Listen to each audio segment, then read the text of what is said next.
Hello, good to be with you all. Sorry we kept you so long. But you have one. I have one best essay in high school I and did. best speech in college. Yeah, And there double you go. dipped.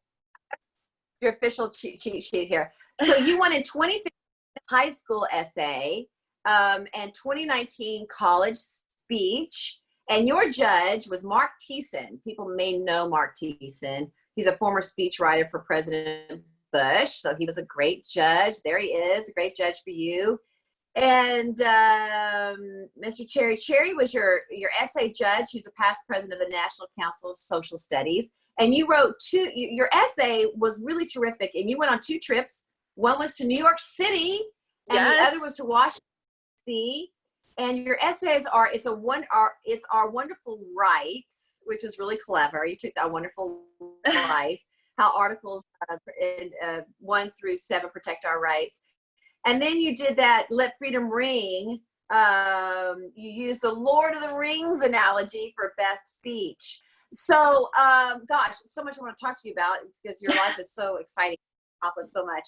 But talk to us about the high school. What was your, why you wanted to join the contest, and then talk a little bit about your, people look at a piece of paper and say, how do I write an essay on the Constitution? Sure.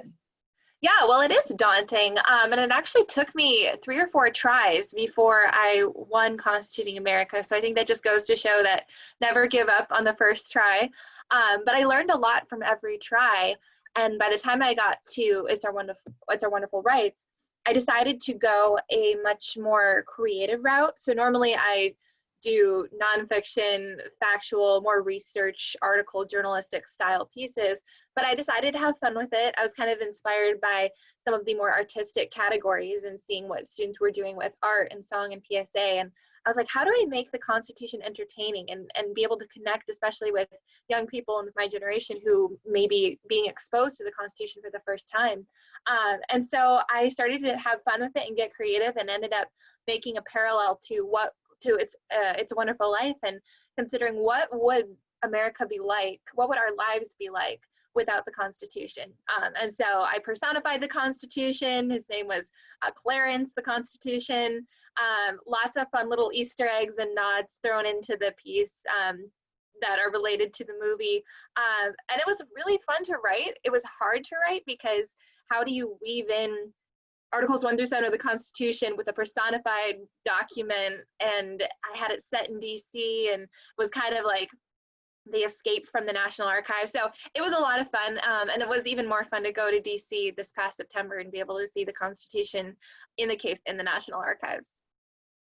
Oh, yeah, it was so clever, so incredibly creative. And so that was Beth. You explained it very well about how you took the idea and mirrored it with another concept. Very, very creative. And so talk to us about your best speech. Right, kind of similar. I actually didn't even really realize that I had both used sort of literary movie parallels in both my pieces until I think Kathy mentioned it. But I wanted to, again, figure out how to make this relevant and tangible to youth, to make it interesting. And my family and I were brainstorming, how do we approach this and make this interesting and exciting, and just kind of hit upon this idea of power and how power corrupts and how power is a constant problem throughout history, but it's also necessary. So power itself isn't the issue, it's how do you channel that? And that's something that is kind of discussed in Lord of the Rings. And so in my speech, the Constitution is the and the power is the ring, and it's about how our founders set up our government so that no one has the ring and no one lets the power corrupt them, because it's all spread out. Ah, that's really good too. That's excellent. We're going to show a clip of this. So look at you go. I believe we have a little clip, and we'll show that. In J.R.R. Tolkien's classic story, The Lord of the Rings, the lives of ordinary hobbits, dwarves, and elves are thrown into turmoil after the discovery of a magical ring. The characters fight over it because it'll make the one who wears it invisible and give him the ability to control people as well as the other 3 rings. Some, like Gollum, want the ring for selfish purposes and are even willing to kill for it. Others, like the hobbit Frodo, are noble and want to use it for good.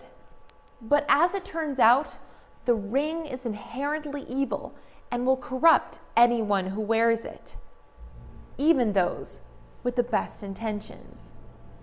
Now, even though The Lord of the Rings is fantasy fiction, it's based on real-life human weaknesses. It dramatizes important truths about the pitfalls of power and the fallibility of human nature. But it begs the question, if power is inherently corrupting and no one is immune to its temptations, how can we mere mortals set up a government where sinful men rule over other sinful men? America's founding fathers faced this question when they set up our nation. Their study of history and human nature had taught them that the struggle to acquire power and the question of how to control it has dominated humanity since the beginning of time. So creative with your graphics behind, and really, really, really thought-provoking. Just wonderful. We're blessed to have you be a part of our foundation as well, and to be a part of this board. So tell us about the trips. I know your winning works are just fantastic, and anyone can go see the entire speech or read the entire essay at constitutingamerica.org. But talk to us about the trips. Yes, so the first trip was to New York, and New York is just such a fun city to be in, but to be able to connect with some of the notable figures out there like Monica Crawley and getting to attend a taping of Hannity out there was super fun. And we visited Christ Church and Alexander Hamilton's grave. We were interviewed out there by Constituting America's camera crew, and just got to connect with Constituting America's constitutional scholars, just pick their brains and have a wonderful Italian dinner. I still think about that amazing dinner that we got to have with them. So it was just such a fun place to be. And then this past September, I was blessed to be able to go to the DC trip, and that was amazing in its own way, getting to tour the White House. I had never been to the White House before that, so that was super fun. Getting to go into the Eisenhower Executive Office building, tour the West Wing, see and talk with, I think for almost an hour, to be able to talk with Justice Roberts. Just incredible. When I tell my friends back at college that I just came back from a trip and I spent an hour chatting with Justice Roberts, they're like, what kind of life do you lead? So that's been super fun.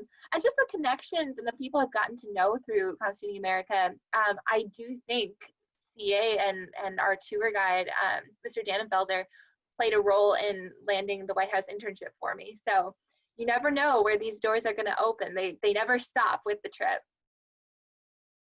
Oh, well, that's what we try to do. We try to bring in your creativity with the Constitution, and then we teach you even more about the Constitution, but then we want to propel your careers because we know that you're great ambassadors for the Constitution. You love the country and you're great citizens. And so we want to channel that and help, because not everyone's going to be, there's maybe some people that want to be in show business, some people want to be in music, some people that want to be in tech, some people that want to be in politics.